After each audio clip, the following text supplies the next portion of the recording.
Graça e paz, amados. Bom dia. Que alegria ver meus irmãos de Santa Catarina, aos demais irmãos que nos visitam, aos demais irmãos que nos acompanham das redes sociais, como a Neuza bem disse, né?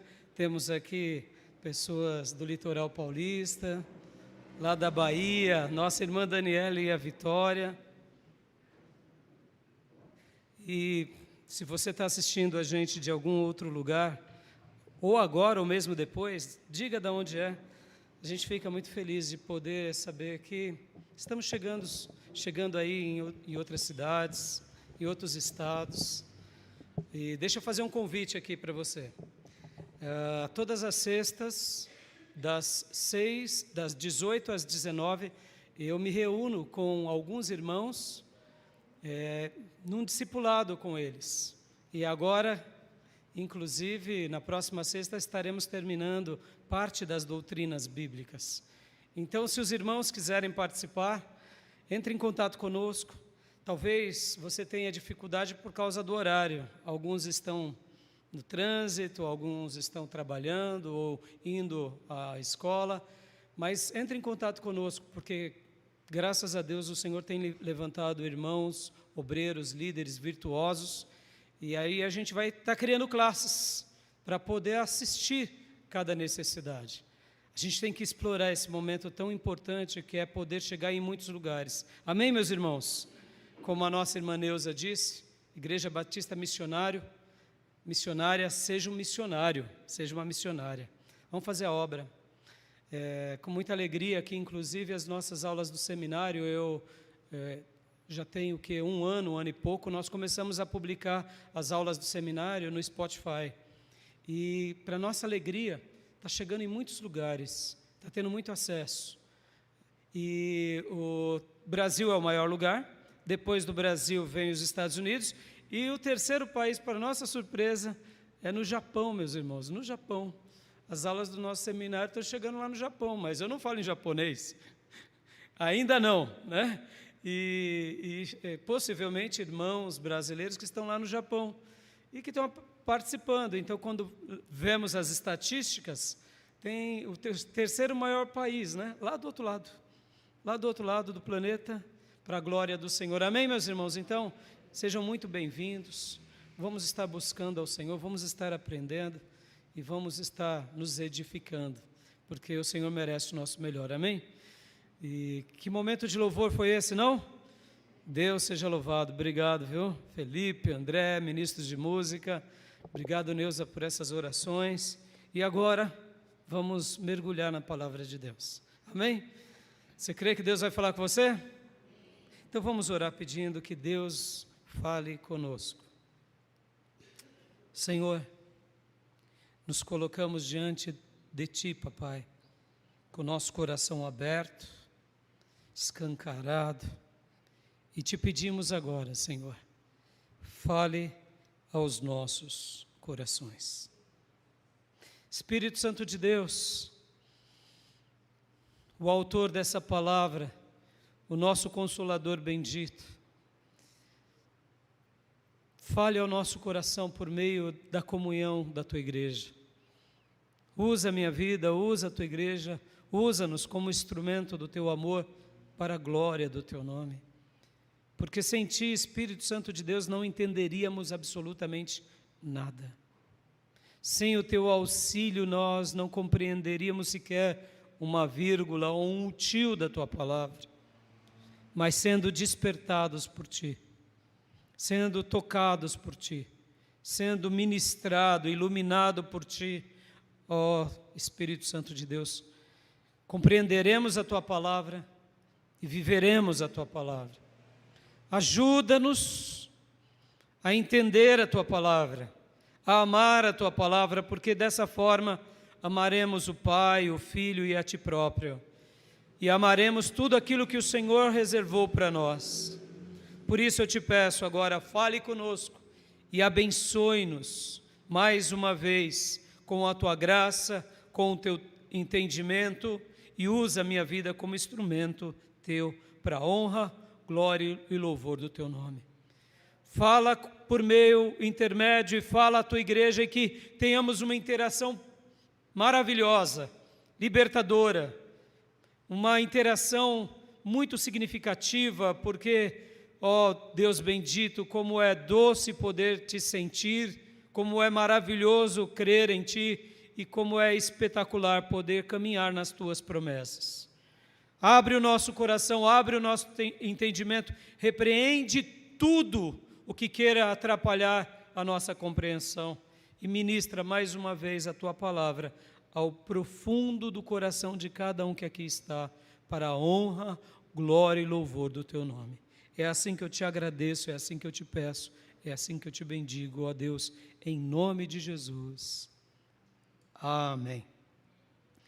Amém, meus irmãos. Glória a Deus. Eu convido meu irmão e minha irmã a abrir a sua Bíblia em Gênesis, capítulo de número 41. Gênesis 41, versículo 37 ao 41. Estarei lendo aqui na versão NVI.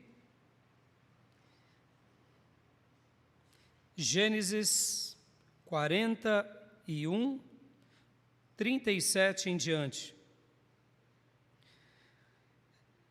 Estamos tratando sobre a vida de José do Egito. E hoje o título da minha mensagem é o seguinte: As virtudes de José do Egito. As virtudes. Ele era uma pessoa muito virtuosa, um servo de Deus virtuoso. E hoje eu quero trabalhar em cima desse texto porque ser alguém virtuoso é maravilhoso. Mas pode ser que sejamos virtuosos apenas para nós. Ser uma pessoa virtuosa que tenha virtudes é especial. Mas talvez a minha virtude está ficando somente ou na minha vida, ou no meu lar, e tá bom. Eu digo que esse tipo de virtude é um pouco perigoso, segundo a Bíblia. Por quê? Porque a sua virtude não é para você. A sua virtude, ou a virtude que Deus te deu, é para abençoar muitas pessoas. Deus não nos dá virtude para que a virtude seja para nós um medalhão, uma coroa nossa. Você vai entender muito bem o que eu vou dizer. A tua virtude, seja ela qual for, é para abençoar os outros para a glória de Deus. Se Deus te deu mais sabedoria, é para que você ensine os que têm menos sabedoria. Simples assim. Ser um sábio em si mesmado é um perigo. Você pode se tornar um demônio sábio. Admitamos, Satanás é inteligentíssimo. E toda a inteligência dele, todo o acervo de conhecimento do diabo, que é um acervo quase que eterno, porque ele já existia antes da criação do planeta, ele cai, e ainda ele existe, ainda não foi totalmente jogado ao lago de fogo e enxofre, ele está num lugar aguardando os últimos dias. Serve para quê? Para ele, para a glória dele. E olha a bagunça que o mundo é há milênios por causa da influência do diabo, que é, entre aspas, um virtuoso para o mal, fecha aspas, é para ele e para os demônios. Ou seja, se Deus te deu sabedoria, é para que você seja a consciência, a inteligência e o conhecimento para o outro, começando da tua casa e abençoando a tua igreja e a vida. Amém, meus irmãos? Vamos melhorar. As tuas posses. Isso daqui é legal. Aqui a gente vai na jugular da teologia da prosperidade. A tua riqueza não é para te fazer rei de você mesmo. Porque nós, seres humanos, vivemos o princípio de querermos nos tornar rei. Sim ou não? Todo mundo quer ser reizinho de alguma coisa. Nem que seja da favela. Não é assim? Na cadeia é o rei da cadeia. Na favela é o rei da favela. Na política são os reizinhos da política. No mundo empreendedor, é os reis do mundo do empreendedorismo. Nas finanças, o rei das finanças. Todo ser humano deseja ser rei. E todo rei deseja ser o quê, irmãos? Se ele já é rei, talvez você diga imperador. Não, mas vamos dar um passo além. Ele deseja ser Deus. É ou não é? Todo rei ou todo imperador quer ser Deus. Pode ver, essa é a nossa natureza caída. Mas agora eu te digo, e o nosso Deus, Senhor da glória, que é Rei dos reis e Senhor dos senhores, Ele se torna homem e se torna servo. Ele vai na contramão, aleluia, e morre por nós, para que por meio da sua morte vivamos, aleluia. Perceba, olha como Deus pensa. O homem quer ser rei ou rainha, tá? Ou quer ser Deus, quando já chega a um ponto de ser rei, mas o Deus Jesus, Ele virou homem e morre na cruz por nós. Então a teologia da prosperidade mostra o seguinte: conquiste tudo para você, mas segundo a Bíblia, a riqueza é dom de Deus. E se Ele me dá posses, é para eu abençoar o próximo. Amém, meus irmãos? Aleluia, vai na contramão. Eu conquisto para poder abençoar. Aí aqui a gente entende um pouco mais o que? As ofertas, os dízimos, porque quando a gente dizima, oferta, é um golpe a quem? A nossa natureza caída. Porque a nossa natureza caída diz, acumule mais para si. Aí vem Deus e diz, não, entrega para mim. E aí a gente começa então a morrer nesse ego desenfreado. Pode ver, meus irmãos, quantos são aqueles que oram a vida toda para Deus abençoá-los financeiramente, e depois que eles são abençoados financeiramente, eles dizem, não, a igreja não precisa disso. Ora, não é a igreja que precisa, aliás, Deus também não precisa. Mas se Deus nos pede, quem precisa somos nós. Essa é a grande questão. E quando a gente realmente dá esses passos de fé e se entrega, naturalmente o reino de Deus vai sendo edificado, vidas vão sendo alcançadas. Aí eu te pergunto, Deus não poderia alcançar pessoas por meio de anjos? Sim. Deus precisaria dos nossos recursos? Não. Deus precisaria da nossa prosperidade? Não, mas por que Ele pede? Porque Ele quer nos ensinar a morrer o egoísta que vive dentro de nós. Então a minha prosperidade é para ser uma resposta para aquele que não tem prosperidade. E aqui, meus irmãos, leia a prosperidade da forma bíblica, tá? Porque de repente Deus te levanta para ser um gestor público. Qual é o sonho da maioria das pessoas que entram para a política? Entrei lá, agora eu vou ser rico, que nem os políticos são. E o pobre vai continuar sendo mais pobre, porque eu vou fazer como Maquiavel, vou fazer bondades fracionárias para que eles não se esqueçam. Sabia que esse princípio de dar bondadezinhas fracionadas vem de Maquiavel?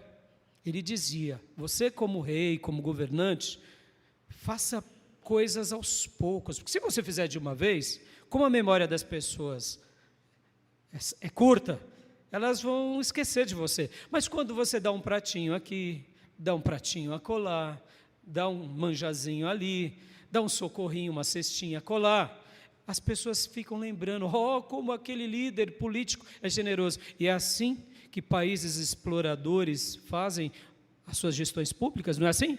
Se eles podem gerar educação para criar uma sociedade mais abençoada e mais próspera, não, a educação é perigoso, porque se eles investem muito em educação, em desenvolvimento, em tecnologia, o pobre vai deixar de ser pobre.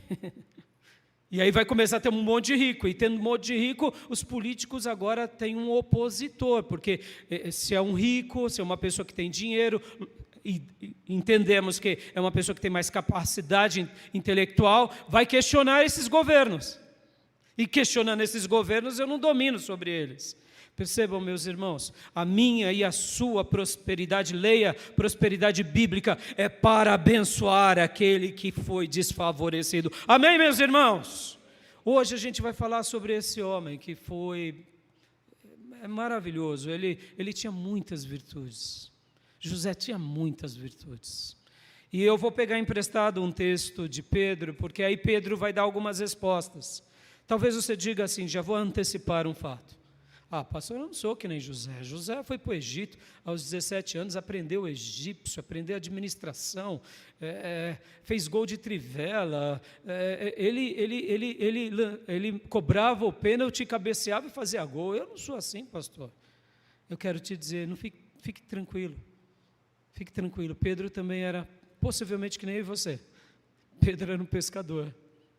Pedro era uma pessoa simples. Que Deus tira ele da onde? Da pescaria. Deus tira ele dali, de uma vida operária, e faz dele o quê? O principal entre os apóstolos. Pedro era virtuoso, José era virtuoso. Nós podemos nos tornar crentes e uma igreja virtuosa em nome de Jesus. Amém, meus irmãos? Então, vamos ler aqui Gênesis, capítulo de número 41, versículo 37 em diante, e vamos meditar em cima desse texto tão maravilhoso.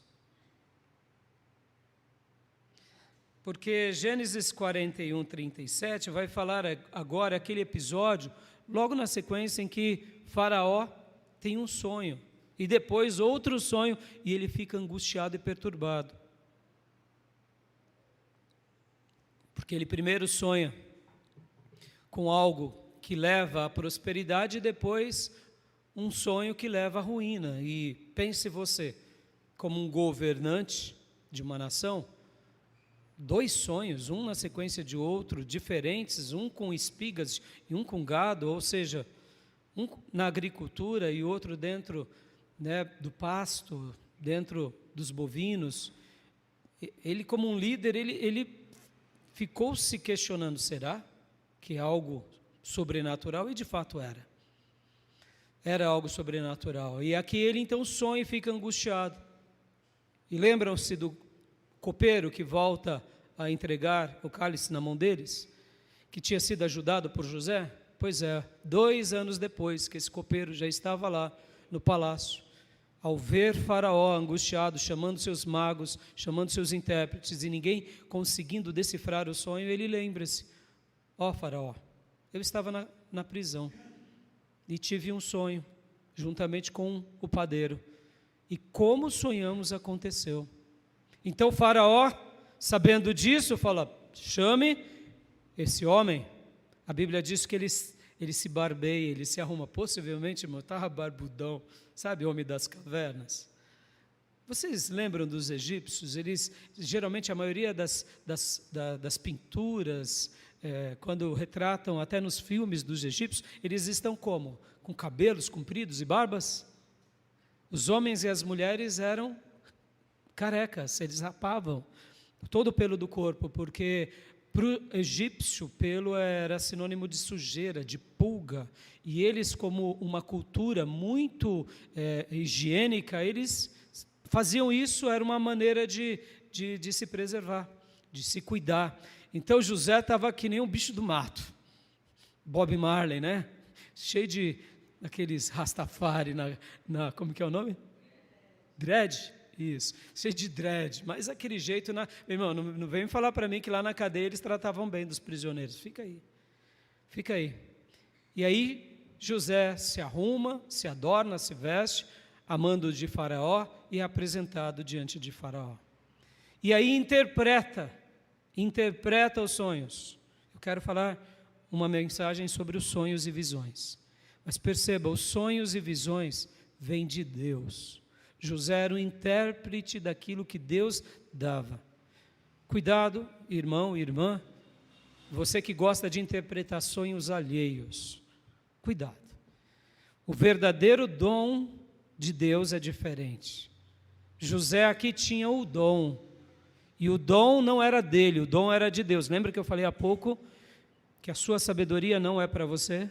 Lembra que eu falei há pouco que a sua prosperidade não é para você? O seu dom e o meu dom não são para nós mesmos. Se eu exercito o meu dom para minha glória, eu estou me tornando como um diabo, como Satanás. Mas se o meu dom é para o outro, aleluia, eu estou glorificando a Deus, amém? E José agora, crendo que Deus era com ele, interpreta o sonho, não pelo poder dele, mas pelo poder de Deus. E diz a Faraó: ó Faraó, o teu sonho veio duplicado porque, de fato, é urgente e é real. Deus mandou. E o significado é um só. Haverá 7 anos de prosperidade no Egito, e depois dos 7 anos de prosperidade, haverá 7 anos de muita dificuldade, de muita escassez.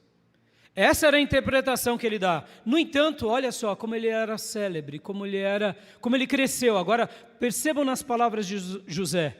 Ele vai dizer: eu te sugiro que você armazene durante os 7 anos de prosperidade. Ali são adendos de José.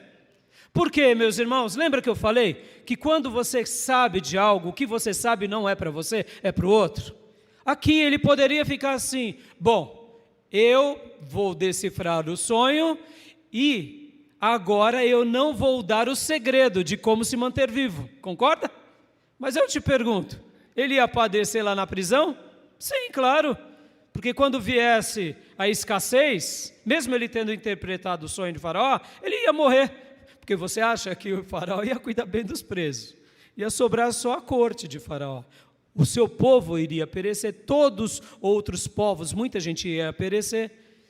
A promessa de Deus não ia deixar de se cumprir, mas perceba, o meu dom não é para mim, o meu dom é para o próximo. Nem que esse próximo seja o rei do Egito. Posso ouvir glórias a Deus, meus irmãos? E ele diz, então, olha, armazene, separe, guarde, porque quando vier a escassez, você terá condições de sobreviver. Diante disso, vem agora o texto que leremos. Vamos ler?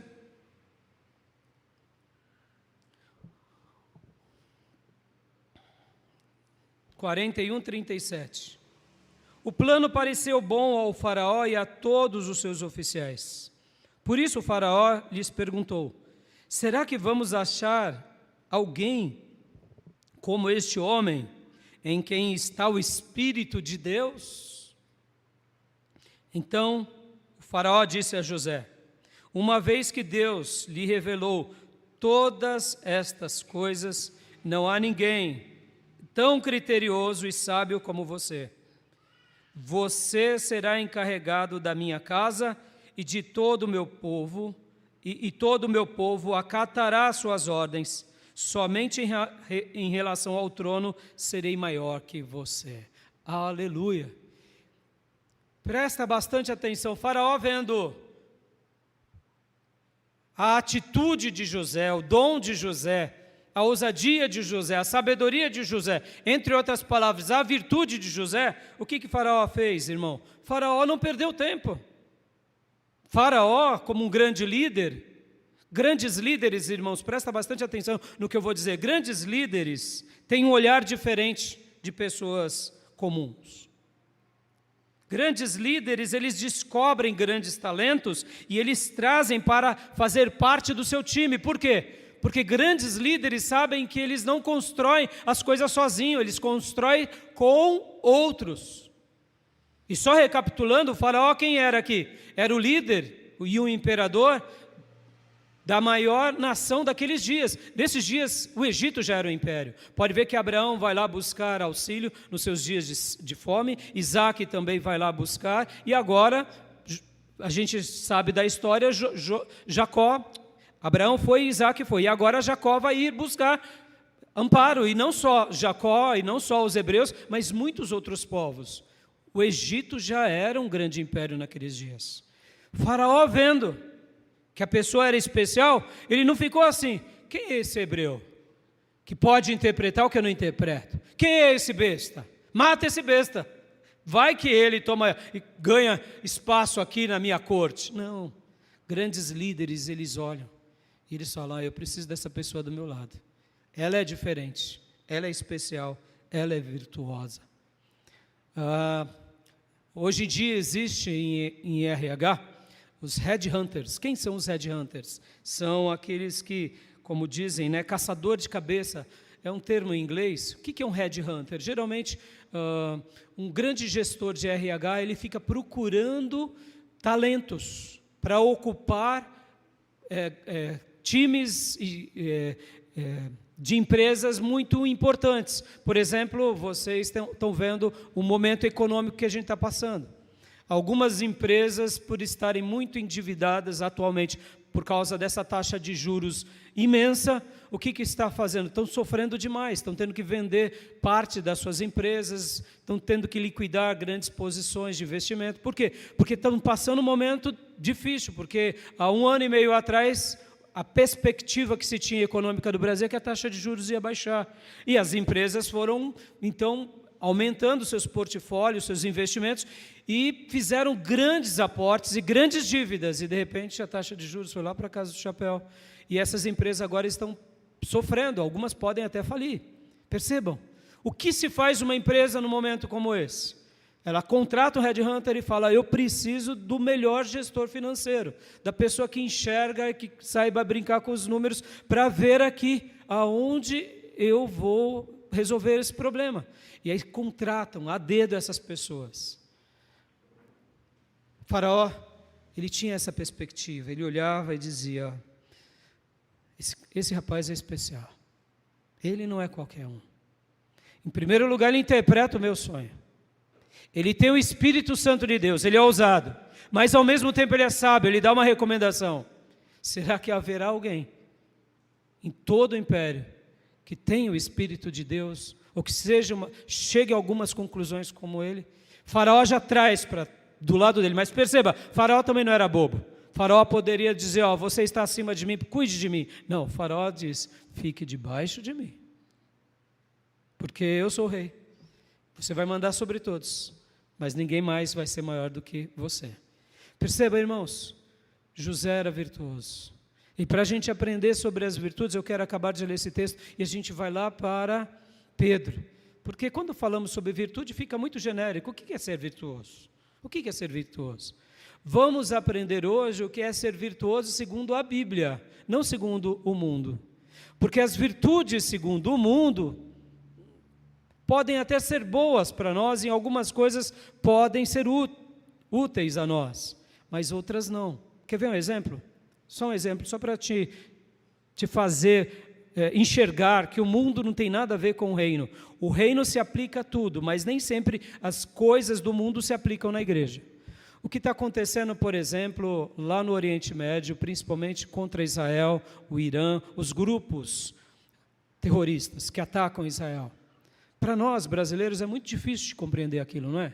Porque Israel reage com tanta força contra os grupos terroristas, e por que os grupos terroristas, eles vão com tanta força também contra Israel? Porque na cultura oriental, se você baixar a guarda sobre a força, você será dominado.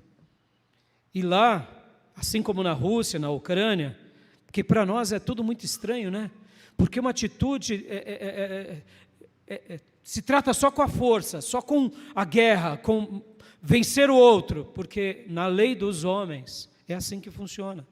No momento em que um país baixa a cabeça para o outro, ele é dominado sobre o outro. Isso vale para a Rússia e a Ucrânia. Irmãos, a Rússia e a Ucrânia, eles guerreiam essas guerras há séculos. Quando eu falo aqui Rússia e Ucrânia, você tem que lembrar que antes da Rússia e da Ucrânia eram os bárbaros que lá viviam. Então, meus irmãos, o negócio já vem de gerações.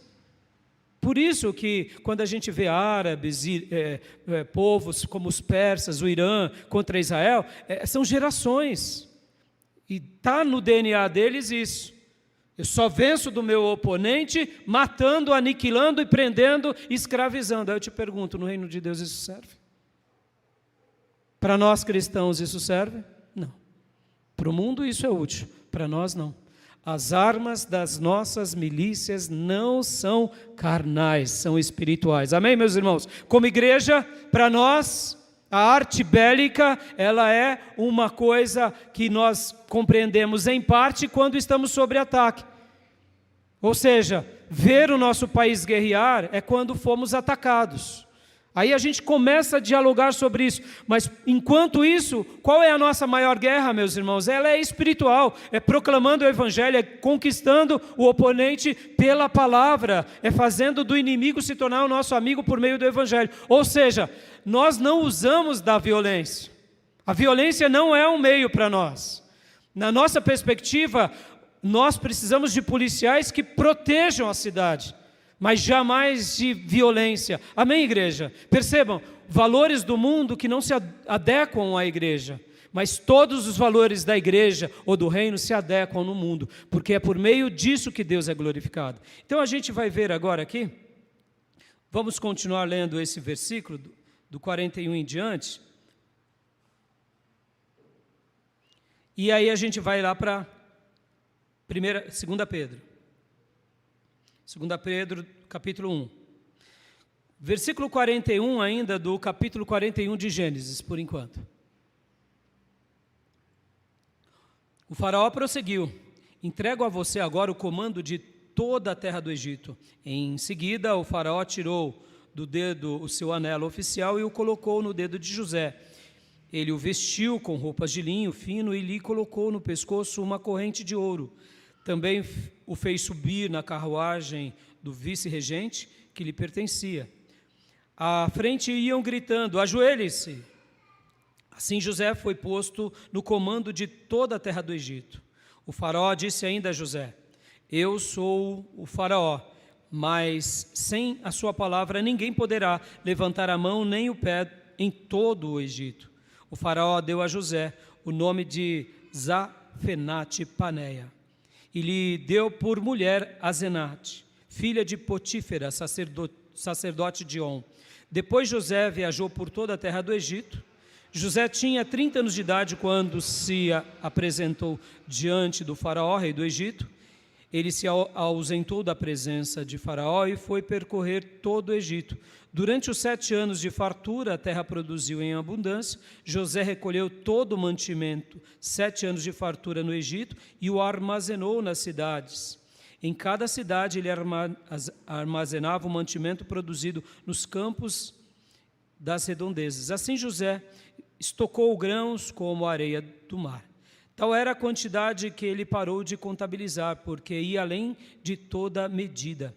Antes dos anos de fome, Asenate, filha de Potífera, sacerdote de On, deu a José 2 filhos. Ao primeiro, José deu o nome de Manassés, dizendo: Deus me fez esquecer de todo o meu sofrimento e de toda a casa do meu pai. Ao segundo, chamou Efraim, dizendo: Deus me fez crescer na terra onde tenho sofrido. Assim, chegaram ao fim os 7 anos de fartura no Egito e começaram os 7 anos de fome. Como José tinha predito, houve fome em todas as terras, mas em todo o Egito havia alimento. Quando todo o Egito começou a sofrer com a fome, o povo clamou ao faraó por alimento, e este respondeu a todos os egípcios: dirijam-se a José e façam o que ele disser. Quando a fome já se havia espalhado por toda a face da terra, José mandou abrir os locais de armazenamento e começou a vender grãos aos egípcios, pois a fome se agravava em todo o Egito. De toda a terra vinha gente ao Egito para comprar grãos de José, porque a fome se agravava em toda a parte. Percebam aqui, meus irmãos, olha o poder que estava nas mãos de José. O poder que ele tinha. Ninguém mexia a planta do pé se ele não consentisse. Ele era poderosíssimo. E aí eu te pergunto, o poder não o corrompeu? Não. A sabedoria não o corrompeu? Não. As virtudes não o corromperam? Não. Por quê? Porque ele era um homem de Deus íntegro. Um homem de Deus. Um homem de Deus que sabia gerir cada momento e cada circunstância. Ele sabia gerir lá dentro da cisterna, dentro do poço. Sabia gerir na casa de Potifar, sabia gerir no cárcere e agora estava gerindo aonde? No momento de glória. Deixa eu ensinar uma coisa aqui para vocês, irmãos. Qualquer besta, me permita a expressão da palavra, tá? Sabe fazer uma boa administração quando tem muito dinheiro na conta. Qualquer idiota, quando sobra dinheiro, faz grandes coisas. Mas somente pessoas geniais sabem administrar o caos. Porque foi isso que José fez durante esses 13 anos em que ele foi vendido para o Egito. Porque ele foi vendido como escravo. Ele começa trabalhando na casa de Potifar, depois vai para o cárcere. Percebam, ele administrava com excelência. Ele administrava no caos. Somente pessoas extraordinárias administram no caos. Ou seja, somente pessoas extraordinárias sabem gerir quando tem pouco recurso ou quando nem tem recurso. Mas eles fazem acontecer. Por quê? Porque são extraordinários. Porque os bestas, quando sobra dinheiro é muito fácil a gente fazer as coisas. Mas na escassez, na dificuldade, somente os geniais. E ele é esse genial, que sabia gerir as coisas financeiramente, sabia gerir as suas emoções, meus irmãos. Ele sabia gerir as emoções dele, ele não se emburreceu para a vida, ele não se tornou um tirano, ele continuou conservando a humildade, o quebrantamento, a dependência de Deus. Em uma das minhas mensagens eu quero falar para vocês que ele era o curador ferido. A dor foi sobre ele, o mal foi sobre ele, mas ele vence. E mesmo ferido, ele cura outros. Ele não fica agora se auto-vitimando, dizendo: a vida foi muito difícil para mim, papai me abandonou, meus irmãos me traiu, Potifar se esqueceu de mim, o carcereiro também, o copeiro voltou para o palácio, vida miserável, vida, céus. Ele não fazia isso. Ele era um curador ferido, ele curava os outros, mesmo ferido. Meus irmãos, o caminho da nossa vitória é esse. Mesmo quando a vida nos surra, mesmo quando somos pisoteados, Deus quer que a gente olhe para Ele e busque a Ele e cure outros. E a nossa cura virá quando a gente enxergar que a nossa cura não é em nós mesmos, é quando a gente cura outros para a glória de Deus. Perceba, meus irmãos, Ele foi extraordinário. Primeiro lugar, muitos servos de Deus se tornam virtuosos, muitos. E por que será que mesmo se tornando virtuosos no Senhor, uns se tornam virtuosos e muitas vezes não crescem como deveriam? Porque, irmãos, guarde isso, Deus sonhou para você, filho de Deus, filha de Deus, igreja do Deus vivo, que a gente seja uma igreja virtuosa, servos virtuosos, naquilo que nós somos. Como eu disse, uns na medida de Pedro, outros na medida de José, uns na medida de Maria Madalena, uns na medida de Zaqueu, do seu jeito, cada um do seu jeito. Aí eu te pergunto, muitos servos de Deus se tornam virtuosos, mas muitos outros servos de Deus não se tornam. E aqui que eu quero fazer a pergunta: por que muitos filhos de Deus não se tornam virtuosos? Será que não são virtuosos ou que se perderam no caminho? Eu quero mostrar aqui para vocês, e agora vamos mergulhar aqui no texto de Pedro, porque a gente vai entender agora no texto de 2 Pedro, 2 Pedro, abra comigo agora, capítulo de número 1, versículos 5 a 8, a gente vai compreender um pouco melhor da onde nascem todas as nossas virtudes como servos, tá, meus irmãos? Guarde isso, irmãos, eu estou falando de virtudes aqui como servos, tá? Não como a vida. Tem pessoas que são ateus, são de outras religiões, são virtuosos, amém. Aprendamos com eles coisas boas, mas nem todas as virtudes deles servem para nós. Que eu acabei de dizer sobre a guerra, sobre o povo do Oriente. Porque quando um árabe que deseja a morte de judeus se converte realmente, ele já não vai matar judeus, ele vai pregar o evangelho a judeus. Quando os judeus verdadeiramente se convertem, eles já não vão mais querer matar árabes nem persas, eles vão pregar o evangelho. Pode ver que o nosso rei fez isso. Então as virtudes do mundo são boas, aprendamos com elas. Por isso que Paulo vai dizer, tudo que é útil, tudo que é bom, tudo que é de boa fama, que isso ocupe o vosso pensamento. Mas para nós, as virtudes, elas são diferentes. Porque aqui em Pedro, olha só, meus irmãos, tudo começa com a fé. O que diz o texto? 2 Pedro 1, versículo 5. Por essa razão, empenhe-se para acrescentar à sua fé a virtude. Presta bastante atenção. Homens de Deus que querem crescer nessa fé bíblica, unem a fé à virtude. Porque talvez você diga assim, pastor, eu vivo marcando passo, eu não cresço. Eu te pergunto, você crê em Jesus? Se você disser sim, Ele é o meu Salvador. Mas eu te pergunto depois, você tem unido a sua fé à virtude bíblica? Ah, não? Então essa é a prova de que você vai marcar passo. Porque se a sua fé é uma fé em si mesmada, uma fé para você, a sua virtude talvez seja uma virtude, você até talvez tenha virtude, mas é egoísta. E eu te pergunto, o egoísmo serve para um servo de Deus? Sim ou não, igreja? Sejamos honestos. E por que tem tanto servo de Deus egoísta? Isso é a prova que alguém se perdeu no meio do caminho. Cristianismo e egoísmo não caminham juntos. Eu posso ter uma autoimagem de mim e dos outros bem equilibrada. Posso ter uma autoimagem, uma autoestima elevada, sendo humilde. Jesus era assim. Paulo era assim. A autoimagem, a autoestima de Jesus era elevada. Ele sabia que ele era o Filho de Deus. Ele sabia que ele era a palavra encarnada. Ele sabia que ele era rei. Mas ele era como, irmãos? Como ele agia? Com humildade.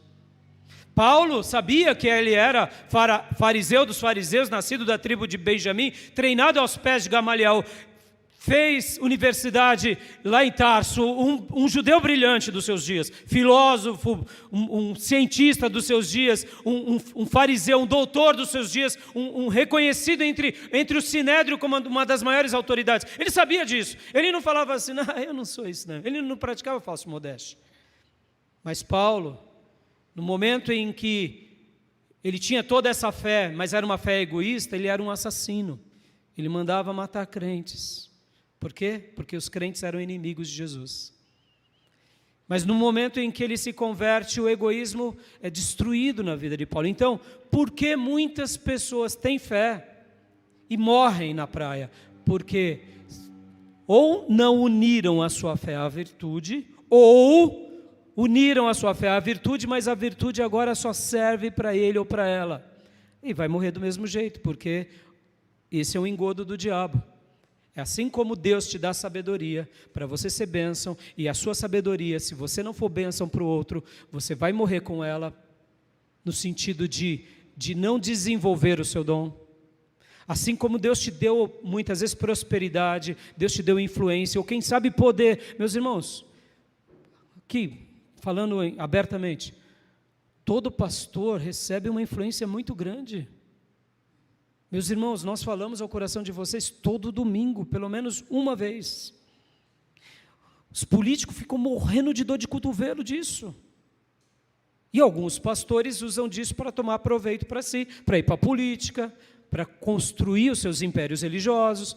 Mas a influência de um pastor, de um missionário, de um ministro de música é muito grande. É um poder ou não? Eu posso ter essa fé e essa virtude e morrer, porque eu estou usando para mim, para eu. Estão entendendo? Estão entendendo aqui em primeiro lugar, porque muitos não têm virtudes, ou se tiveram um dia morreram, naufragaram, porque usaram a sua fé à virtude. Alguns não têm nem virtude, então só têm fé. Deus está dizendo para nós, igreja, busque em mim virtudes sagradas. Amém, meus irmãos? Agora, se você já tem virtude sagrada, então, vamos aprender com Pedro, vamos aprender com José, porque em segundo lugar, o apóstolo Pedro vai nos ensinar como unir essa fé à virtude.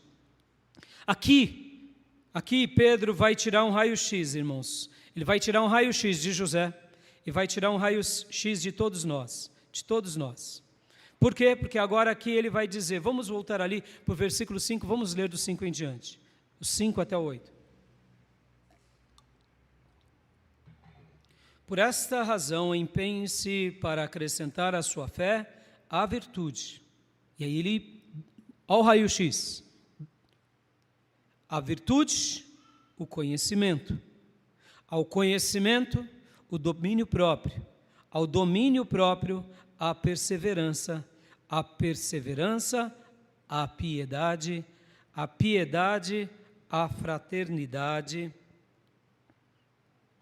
A fraternidade, o amor. Por quê? Se essas qualidades existirem e estiverem crescendo na vida de vocês, elas impedirão que sejam ineficazes e improdutivos no conhecimento do nosso Senhor Jesus Cristo. Amém, meus irmãos? Que texto maravilhoso é esse, não é?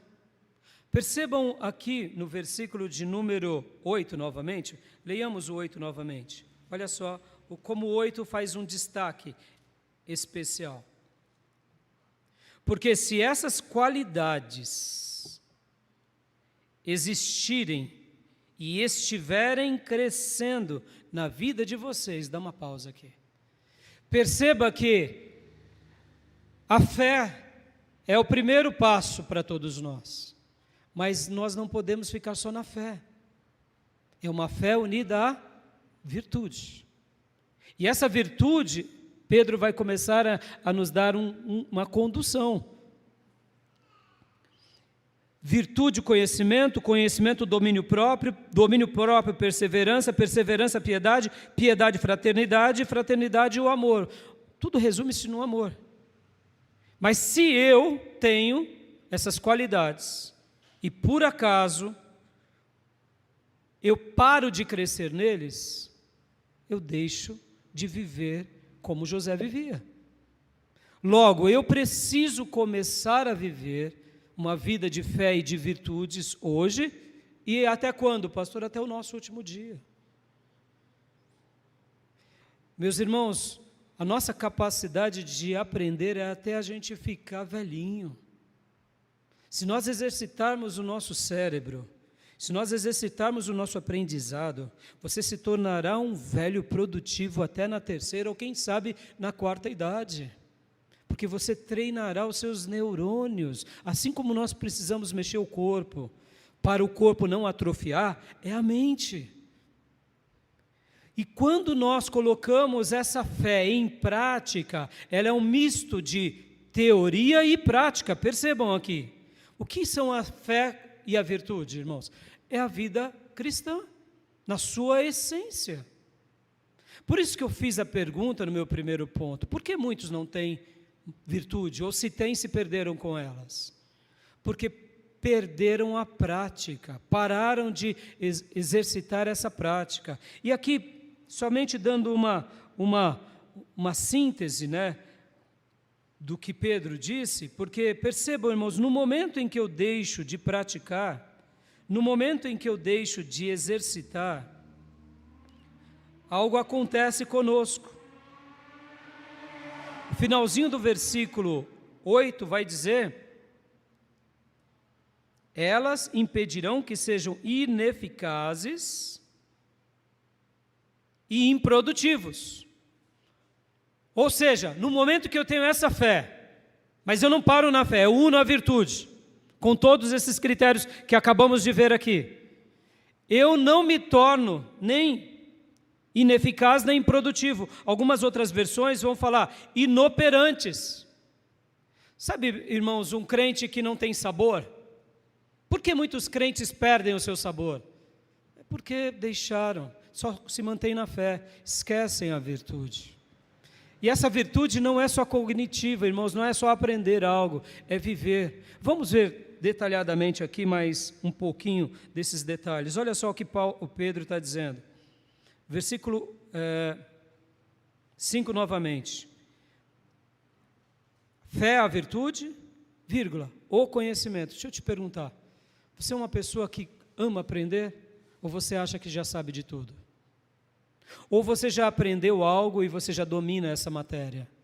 Meus irmãos, nós somos chamados de ovelhas, a ovelha rumina.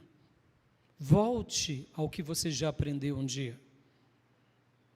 quando você pegar, por exemplo, um livro de um tema que você já viu, não veja aquilo como algo assim, eu já sei sobre isso, eu já sei sobre santidade. Não, dê o direito de dúvida que você não aprendeu tudo sobre santidade. Dê o direito de dúvida que você não aprendeu tudo sobre consagração. Dê o direito de dúvida que você não aprendeu tudo sobre o evangelismo. Deixa eu dar um testemunho para vocês. Eu fiz uma pós-graduação de teologia urbana pela Unifil e pela FLAM, e eu lembro que dentro da grade de teologia urbana tínhamos capelania. Capelania.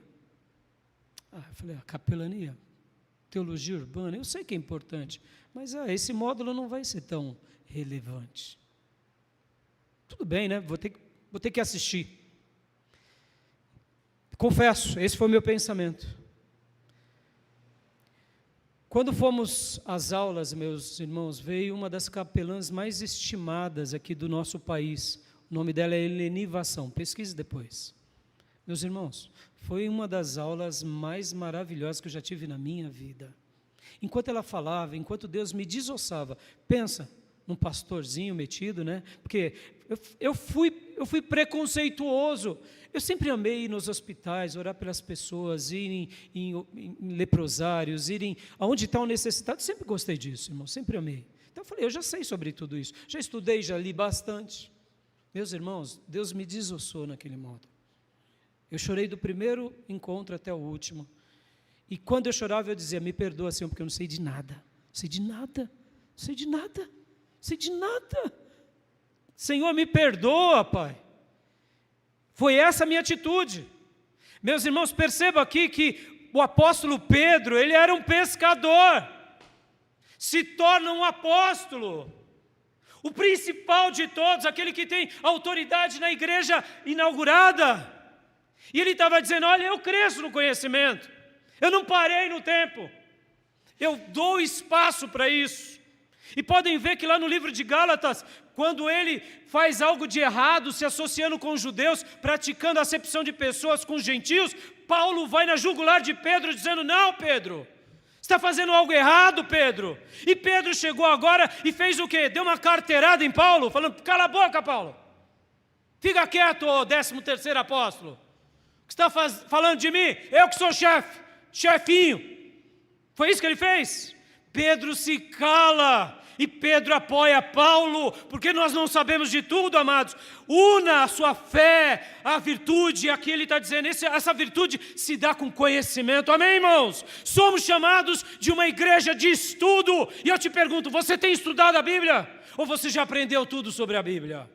Meus irmãos, a Igreja Batista foi levantada no mundo como uma igreja de conhecimento, e aqui vou abrir o meu coração, eu tenho ficado envergonhado, porque eu tenho conhecido muitos batistas aqui fora, que não estão mais amando a palavra de Deus. Pararam de ler a Bíblia e pararam de ler livros bons. Meus irmãos, somos chamados a ter fé, a ter virtude, e ela começa com o conhecimento. Posso ouvir glórias a Deus, meus irmãos? Aí ele fala aqui, o conhecimento, vírgula, o conhecimento ao domínio próprio. Opa, vamos ilustrar para Pedro e para Paulo de novo. Pedro foi repreendido lá em Gálatas. E Pedro baixou a cabeça, avaliou. Por quê? Porque ele era temperado. Vem cá, deixa eu te perguntar. Como que vai a sua fé e essa sua virtude? Você é alguém que tem domínio próprio? Ou agora você dá cartada em todo mundo porque você é ungido, você é o líder, você é o chefinho? Perceba, meus irmãos, olha na política, que vergonha que a gente está vivendo. Tanto ódio de tudo que lado. Sejamos honestos. Somos de uma tendência maior da direita, normal, os valores da direita se coadunam conosco. Agora eu te digo, a gente pode odiar. Cada um de esquerda, ou seja lá da onde, a gente tem que amar. O mais lunático, o mais abestalhado, é alvo do nosso amor. O mais tirano é alvo do nosso amor. Deixa eu te dizer aqui, como que você vê o Supremo? Você vê o Supremo com ódio ou você vê o Supremo com compaixão? É assim que eles têm que ser vistos por nós. Domínio próprio, irmãos. Eu sei que a gente fica revoltado com muitas coisas que acontecem na nossa política, mas, irmãos, deixa eu te ensinar aqui uma coisa. O ser humano vai ser falho em qualquer contexto. Compete a nós sermos sal e luz. Amém, meus irmãos? Ter domínio próprio. O que tem saído da nossa boca quando alguém nos atinge? Vamos lá, não precisa ir para o Supremo, nem para o Congresso, não. Vamos lá para a nossa família. Quando vem uma situação que te pega vendido na casa, você tem domínio próprio? Ou você fala porque, não, eu sou assim, é a minha verdade. Meus irmãos, guardem isso, a verdade que mata, ela é instrumento das trevas. Amém? Amém, igreja? Você foi separado para dizer uma verdade que constrói, que abençoa. Se tu uma bênção, disse Deus a Abraão, se tu uma bênção, igreja, o Senhor nos diz a cada um de nós. Domínio próprio. Se você não tem domínio próprio, tem alguma coisa errada. É um dos frutos do Espírito. Temperança, que mais? Domínio próprio, a perseverança. Falamos disso semana passada. Ser alguém perseverante. Ser alguém que tem começo, meio e fim. Você é aquele que tem começo, não tem meio nem fim? Ou é aquele que só faz o que pensa? Você não foi chamado a fazer o que pensa, você foi chamado a fazer o que Deus espera de todos nós. Amém, meus irmãos? Persevere, porque ao que perseverar até o fim será salvo. Ao vencedor, o Senhor tem reservado bênçãos inenarráveis. Continuamos. Perseverança, a piedade. O que é piedade, irmãos? Piedade é dali onde vem o oposto, que é o ímpio. O que é uma vida de ímpio? O ímpio é o não pio. Pio é santo, no grego. Pio é santo. O que é piedade? É a vida da igreja. É a demonstração de adoração a Deus, de fervor, de zelo, de amor, de cuidado. É aquela maneira em que você cuida um dos outros. Não só cuida quando está querendo ganhar algo em troca, mas você vive isso. O que é a vida de piedade?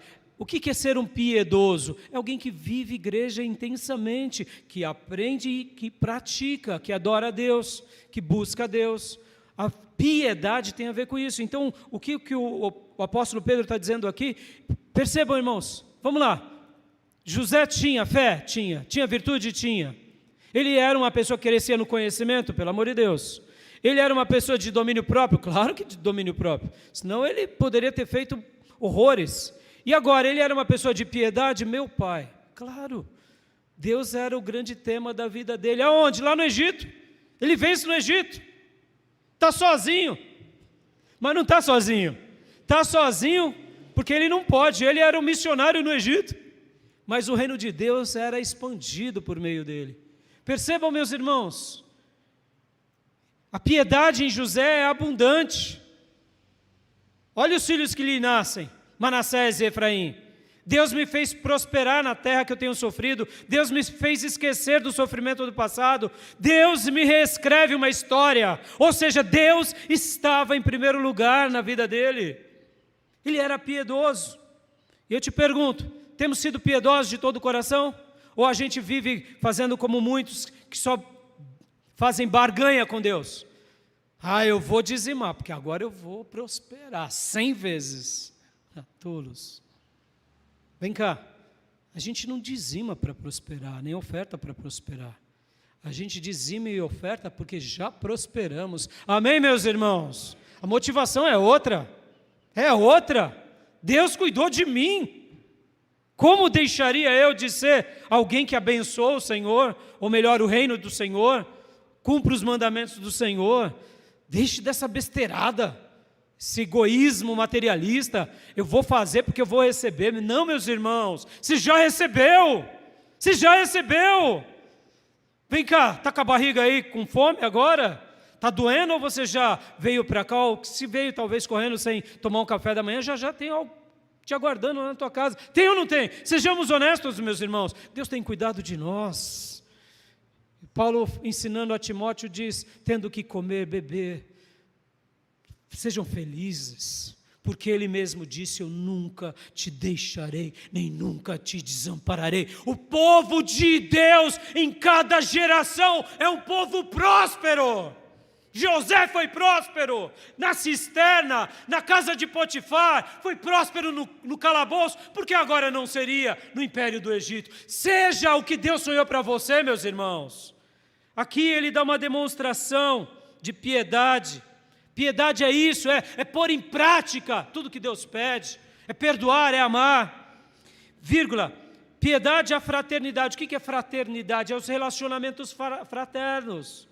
É o amor de compaixão, é o amor filéu, é o amor relacional. Vem cá, meus irmãos, tem amado mesmo? Ou só ama com troca? Me tratou bem? Percebam, olha como a fé e a virtude, elas são um cacho maravilhoso que nos preenche. Continuemos então. E a fraternidade, o verdadeiro amor, ou seja, o verdadeiro amor, o amor de Deus, que um dia passa a morar em nós. Perceba que tudo volta ao amor. Nós vemos isso na vida deles, porque, como disse e ensina Bill Hybels, eu amo essa frase dele, quando verdadeiramente eu, como crente, tenho o amor de Deus, eu causo impacto na vida dos outros. Quando a igreja tem amor, ela causa impacto. Fazer a obra de Deus sem amor é não gerar impacto. Podem ver, meus irmãos, sejamos honestos aqui, a igreja de Jesus na terra é uma igreja virtuosa? É. É ou não é? Tem corais, tem dramaturgia, tem pregações, tem ensinos, tem tanta coisa. A igreja é um lugar de virtudes, mas eu pergunto, se a gente perder o amor, vai valer essas virtudes? Mas segundo Pedro, e aqui eu estou usando Pedro, ilustrando José, as virtudes verdadeiras, elas se resumem onde? No amor. E quando eu amo verdadeiramente, eu causo impacto. Pense nisso. Você tem causado impacto sobre as pessoas que estão ao seu lado? E por isso que ele diz aqui, que a gente não se torna nem inoperante, nem improdutivo. Vem cá. Você tem tido um ministério inoperante e improdutivo? Te falta fé, te falta virtudes que coadunam no amor. Quando você tiver todo esse cacho de virtudes, como Pedro está ensinando, como a gente está vendo em José, porque se José venceu lá no Egito sozinho, porque nós aqui, igreja do Deus vivo, não venceremos. Concorda, meus irmãos? Você tem a igreja, você tem um pastor, você tem um irmão, você tem pastores, você tem ministérios, ou seja, a gente só não vence porque a gente não quer, a gente escolhe errado. Em terceiro lugar, meus irmãos, terceiro lugar, a maior virtude de José era o amor. Eu poderia dizer que esse verdadeiro amor de José caminha de mãos dadas com o perdão. Eu quero trabalhar numa outra mensagem sobre isso, mas eu queria apenas te fazer ler durante a semana Gênesis 45 e 46. José perdoa os seus irmãos. O verdadeiro amor perdoa o próximo. E perdão, irmãos, não entendam que é amnésia, tá? Você vai lembrar de tudo que te aconteceu.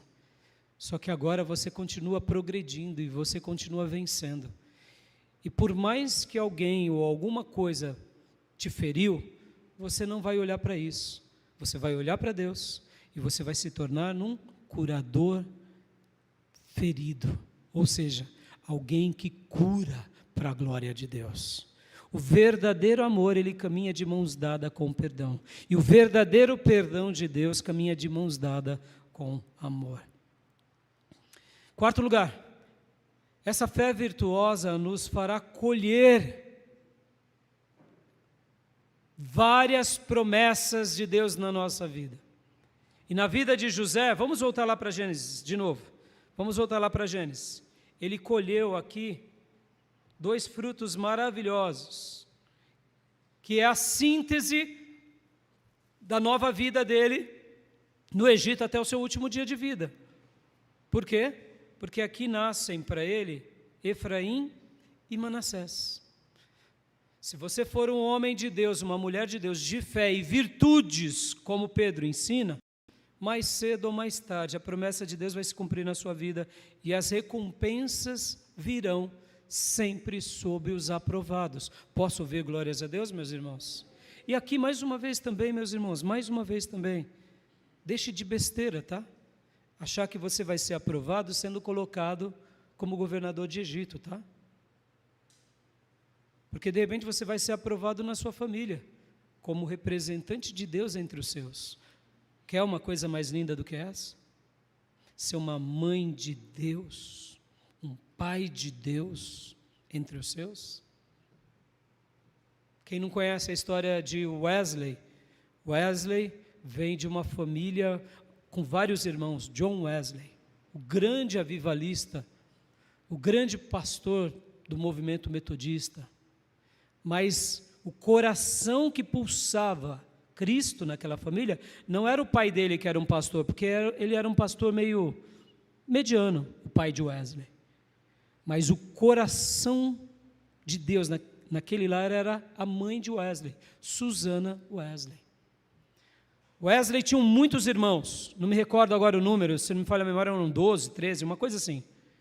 E todos os dias, Susana Wesley separava um tempo para ler a Bíblia com cada um e orar por cada um.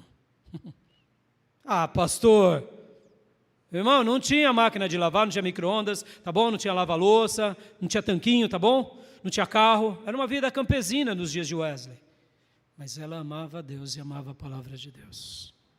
Certa ocasião, a casa de Wesley pega fogo e foram tirando os filhos e de repente viram que o pequeno Wesley, porque Wesley entre os filhos ficava ali no meio, estava dentro da casa. E vocês sabem que na Europa, assim como nos Estados Unidos, por causa de neve e frio, as casas geralmente são de madeira e eles sempre tiveram aquecedores. Antigamente eram mais rústicos aquecedores e causavam acidentes e a casa pegou fogo. E a mãe começou a ficar desesperada junto com toda a família e de repente, milagrosamente Wesley sai do meio do fogo, todo sujo. E aí ele foi apelidado o tição que sai do fogo. Sobreviveu, não morreu. Pouco tempo depois, Deus levanta ele na Inglaterra e ele se torna essa voz de Deus na terra. E tanto era John Wesley alguém especial, como muitos hinos que estão no cantor e na harpa cristã, vocês vão ver que está assim, C. Wesley. Quem era C. Wesley? Carlos Wesley, irmão de John Wesley. Enquanto Carlos Wesley compunha hinos que se perpetuaram até hoje, os hinos de Carlos Wesley são cantados por nós. Pegue aí na harpa cristã, no cantor cristão, vocês vão ver lá, C. Wesley. Quem era esse? Filhos também dessa mulher chamada quem? Susana Wesley. Ela foi uma rainha entre os seus. Então, meus irmãos, guarde isso no seu coração. Se você é um filho de Deus aprovado, as promessas de Deus se cumprirão na sua vida na medida em que Deus te fez ser e existir. Quem sabe vai ser uma mãe brilhante, uma obreira na igreja brilhante, que nunca o mundo vai conhecer. Quem sabe sim, quem sabe não. Mas você vai cumprir o melhor de Deus na sua vida. Amém, meus irmãos? Porque o que acontece com nosso irmão José? Lá no Egito, depois de todo o sofrimento e depois de toda a glória, ele continua temendo a Deus. Mas vamos ler novamente, Gênesis 41, 50. Olha só. Antes dos anos de fome, Azenate, filha de Potífera, sacerdote de On, deu a José 2 filhos. Ao primeiro, José deu o nome de Manassés, dizendo: Deus me fez esquecer de todo o meu sofrimento e de toda a casa do meu pai. Amém, meus irmãos? Se você continuar unido à sua fé à virtude, e essa virtude que coaduna no amor, que desemboca no amor, saiba de uma coisa, o passado não vai te destruir. O teu passado só vai te melhorar para a glória de Deus. Deus fará com que Manassés nasçam na tua vida, porque é Ele que cuida de nós. Ele não se esqueceu da casa dos pais, como assim eu não quero mais saber deles? Aqui não é o esquecimento do abandono. Fique para lá, filhos de Jacó, e vivam a sua vida. Tanto é que a gente conhece a história, como eu mencionei. Lá para frente ele vai o quê? Ele vai perdoar os seus irmãos e vai se revelar aos seus irmãos e vai trazer os seus irmãos para viver com ele. Mas concorda que até chegar lá na frente, nesse grande momento de Deus, ele já colheu aqui de Manassés, dessa lembrança, dessa cura. Deus me fez esquecer, O passado, eu te pergunto, tem te paralisado? Tem te escravizado? É porque está te faltando essa virtude unida a essa fé verdadeira. Clame a Deus, busque a Deus. Realmente diga para Deus: Senhor, assim como Pedro ensina que eu tenho que ter uma fé unida à virtude, virtude ao conhecimento, ao domínio próprio, à piedade, à fraternidade, ao amor, eu preciso disso, a perseverança, eu preciso disso, Senhor, porque eu quero que o meu passado não me paralise, não me escravize, mas eu quero que o meu passado se torne uma bênção no meu presente e no meu futuro, porque foi isso que Ele fez. Te pergunto de novo, teu passado tem te escravizado? Teu passado tem te surrado? Deus deseja que o teu passado seja colocado aonde? No colo dEle, você lance a Ele, porque Ele vai cuidar de você. Seja um crente que tenha fé e virtude e clame ao Senhor. Faça isso, meus irmãos, e você vai ver Manassés se cumprir entre você.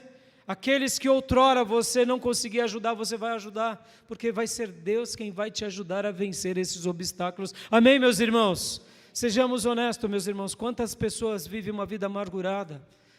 A amargura só vai te adoecer, filho, só vai te adoecer, filha. E a segunda bênção aqui, o versículo 52, ao segundo filho chamou Efraim, dizendo: Deus me fez prosperar na terra que tenho sofrido. Aleluia! Ei, só tem sofrido? Só sofrimento? É só cebolão, chega lá no final do mês, vai pegar, né, o olerite, só chora, né? Parece um cebolão, abre, só chora. Não, meu irmão, Deus, se você unir a sua fé à virtude, não olhe para pouco, olhe para o que Deus vai fazer com esse pouco. Amém, meus irmãos? Lembram do garotinho que tinha alguns pãezinhos e peixinhos que consagrou a Jesus? O que Jesus fez? Alimentou multidões. Consagra esse pouco seu ao Senhor.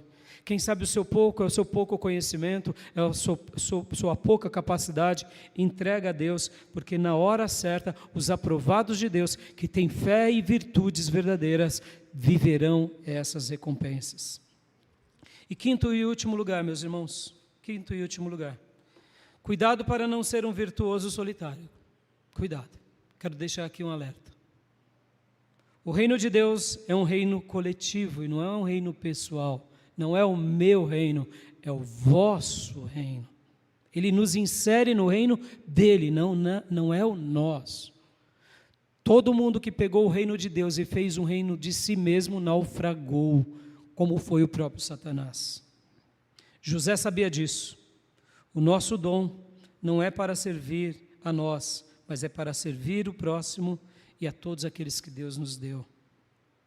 Há uma frase que é uma máxima, que eu amo muito, que sozinhos, chegamos mais rápido.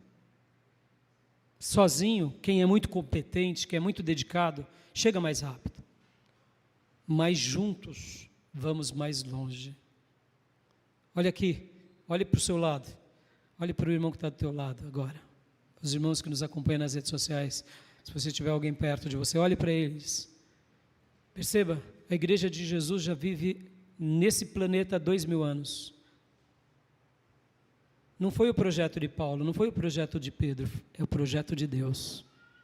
Juntos, a gente rompe a barreira do tempo, a gente rompe a barreira das dificuldades, a gente rompe qualquer coisa, até a barreira das trevas. Porque é por isso que somos chamados igreja. Igreja não se faz juntas, sozinhos. Igreja se faz juntos. Sozinhos nós não somos igrejas. Guarde isso, viu, meus irmãos? A você que vive uma vida de independência religiosa, você está naufragando e vai naufragar. Porque a Bíblia fala e o Senhor promete que as portas do inferno não prevalecem contra a minha igreja. Igreja é o quê? É ajuntamento. Não é contra o meu templo do Espírito. Sozinho você não é igreja. Sozinho eu não sou igreja. Sozinho eu sou o templo do Espírito. É importante? É. Mas eu só vou desfrutar de mandamentos recíprocos na comunidade de fé. Eu só vou amar uns aos outros quando eu tenho corpo. Eu só vou servir uns aos outros quando eu tenho corpo. E eu só vou fazer o quê, meus irmãos? Eu vou só aperfeiçoar os santos, como está lá em Efésios 4, do 12 em diante, quando eu recebo dons para cuidar de alguém. Como eu vou aperfeiçoar o outro que eu não estou unido a ele? Juntos nós nos tornamos corpo de Jesus na terra. Amém, meus irmãos? Cuidado para você não ser um virtuoso solitário, porque o virtuoso solitário já está à margem daquilo que Deus espera. Lembra, meus irmãos, a arte de amar é a arte de se relacionar. Você não ama alguém sem se relacionar com essa pessoa. Ontem, eu e minha esposa, a gente gosta de doramas, tá? E então, ontem eu vi uma frase linda em um dos doramas.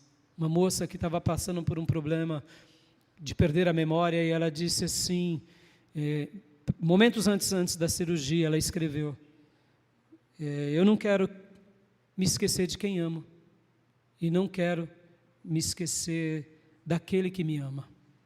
Pensa, meus irmãos, você se esquecer das pessoas que você ama, e pensa, você se esquecer de quem te ama. O que é a igreja, irmãos? É dar amor e receber amor. Amém, meus irmãos? Cuidado para você não ser um virtuoso solitário. Porque em qualquer área da vida, e olha só, lembra que eu tinha falado dos headhunters? Eu conheci uma diretora de RH muito competente.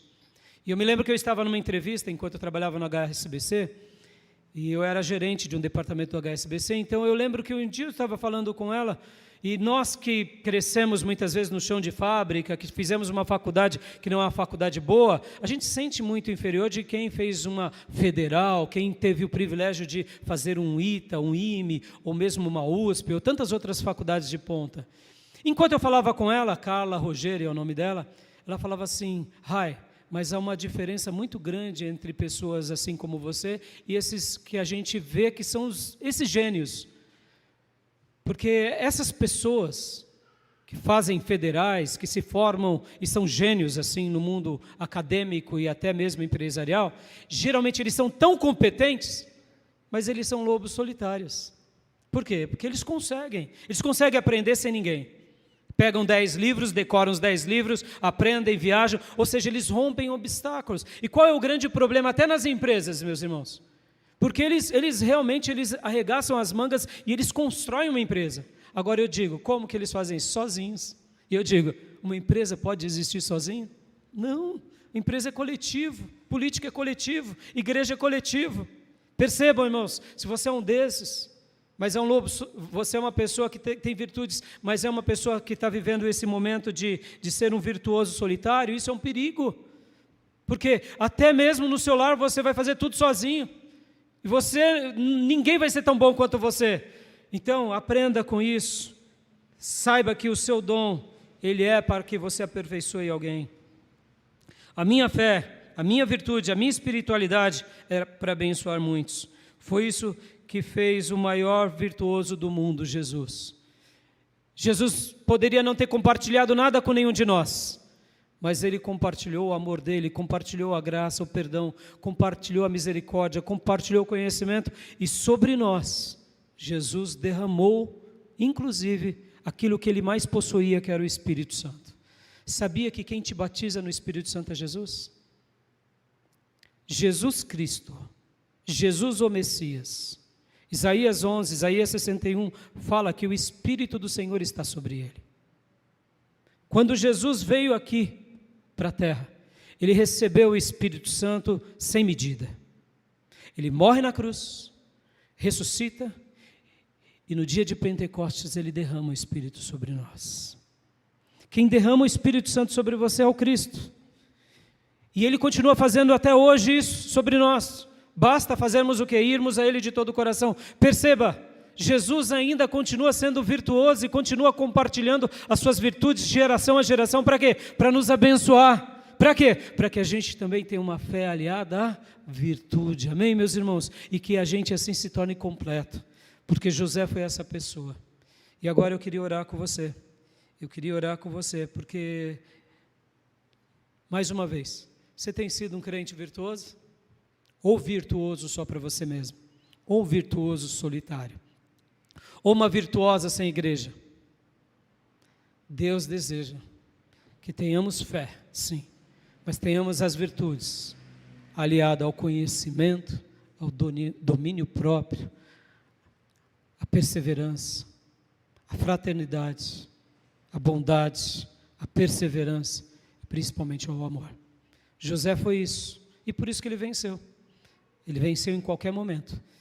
Se você unir a sua fé a essas virtudes, você será mais do que um vencedor em Cristo. Se você não tem vencido, faça essa autoavaliação. Diga no seu coração: Senhor, me perdoa, eu estou talvez prosperando para mim, eu estou aprendendo para mim. Não, eis-me aqui, Senhor. Eis-me aqui, Senhor. Envia-me a mim no que o Senhor sonhou para mim. E eu não tenho dúvida que em algum momento da tua vida e da minha, vão nascer os Manassés, vão nascer os Efraíns, e Deus vai te curar de todo o passado não vai mais te destruir, o passado vai te aperfeiçoar, e aonde você tinha sofrido, comido, como dizem, o pão que o diabo amassou, você vai prosperar, segundo a medida de Deus. Por quê? Porque Deus vai contemplar essa sua fé unida a todas essas virtudes sagradas, amém? Vamos orar? Vamos clamar a Deus? Pai, muito obrigado, Deus, pela vida de José, pela vida de Pedro, pelos textos que vimos aqui, Senhor, e nesse momento, Pai, eu coloco a Tua igreja, eu coloco o Teu povo diante da Tua presença. Ó Deus, nos ajuda a ter fé, ter virtude, a ter conhecimento, a ter domínio próprio, a ter, ó Deus, como a gente aprendeu, Senhor, fraternidade, termos, ó Deus, perseverança, termos, ó Deus, amor, como foi os Teus filhos, Senhor. Queremos, Senhor, ver o Teu agir entre nós. Queremos, Deus, ver o Senhor trabalhar na nossa vida. Visita cada irmão e irmã que ora agora conosco, pedindo: Deus, me dá fé, mas me dá essas virtudes, me dá esse conhecimento, me dá esse domínio próprio, me dá essa fraternidade, me dá, Senhor, esse amor, essa bondade, me faz ser um homem ou uma mulher que persevera. Me ajuda, Senhor, contempla o meu irmão e a minha irmã que ora conosco agora, para que a gente possa aprender como foi com José, que a gente possa continuar crescendo para a honra e glória do Teu nome. Senhor, socorre-nos, visita-nos e continua falando ao nosso coração. Assim como o Senhor foi com José, assim como o Senhor foi com Pedro, eu não tenho dúvida que o Senhor será com cada um de nós. Em nome de Jesus. Amém. Ainda de olhos fechados, meus irmãos, ainda de olhos fechados. Se você tem tido dificuldade em alguma dessas áreas, ore agora, clame agora a Deus, fale: Deus, muda a minha história, muda a minha vida. Quem sabe você se vê como alguém rancoroso, rancorosa, alguém que é mesquinho, alguém que não quer saber do outro. Enquanto eu falava, o Espírito Santo ministrava a tua vida sobre essa tua atitude de independência. Quem sabe você é um lobo solitário, é uma pessoa virtuosa, mas solitária, ou solitário.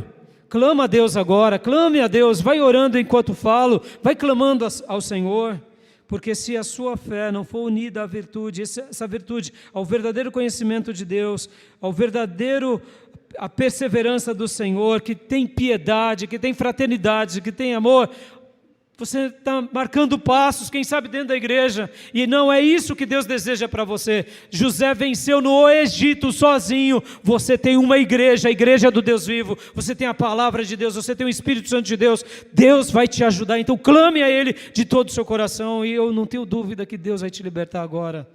Vai orando por você. Eu quero fazer mais uma oração, onde quer que você esteja. Pai, eu coloco essa irmã, esse irmão que clama a Ti agora, Pai, onde quer que eles estejam. Senhor, ajuda o meu irmão, Senhor, a minha irmã, a vencer, porque muitas vezes eles estão se sentindo, Senhor, improdutivos, inoperantes, porque essas virtudes, ou quem sabe essas qualidades, não estão mais crescendo na vida deles. E eu te peço, meu Pai, em nome de Jesus, repreende tudo aquilo que tem se levantado contra eles, contra elas, e manda embora tudo o que faz com que o meu irmão e a minha irmã tenham parado de crescer sobre essas questões. Ó Deus, sabemos que a nossa história está nas Tuas mãos, que as nossas circunstâncias estão nas Tuas mãos, e eu te peço, meu Pai, faça com que o meu irmão e minha irmã busquem ao Senhor de todo o coração, busquem essas qualidades, mas sobretudo que eles continuem perseverando e crescendo em cada um desses passos. Ó Deus, faz isso na vida do meu irmão e da minha irmã, e faça nascer muitos Efraíns e Manassés, para a honra, glória e louvor do Teu nome. Senhor, se alguma obra do diabo tem se levantado contra eles, alguma seta do maligno, é nessa hora que eu, como ministro do Teu Evangelho, ordeno, bata em retirada dessa vida e vá embora desse coração, dessa mente, desses pensamentos, e que caia por terra todo o mal agora, em nome de Jesus. Ó Pai, eu te peço, contempla a nossa fé e opera, ó Deus, para a honra, glória e louvor do Teu nome, porque é o Teu nome que repreende todo o mal, é o Teu dedo que expulsa Satanás e todos os demônios, é a Tua mão que nos cura e cura-nos do nosso passado, das nossas mazelas. É assim que eu oro por esse irmão e irmã que clama a Ti agora, em nome de Jesus. Amém. Amém, meus irmãos. Se você já tem sido um homem de Deus, uma mulher de Deus, cheio de fé e virtude, continue assim, crescendo nessas qualidades. Amém? Quero dar a bênção apostólica. Que a graça do Senhor Jesus, que o amor de Deus Pai e as santas e eternas consolações do Espírito Santo de Deus estejam com todos vocês, com todos nós, agora e para sempre. Amém.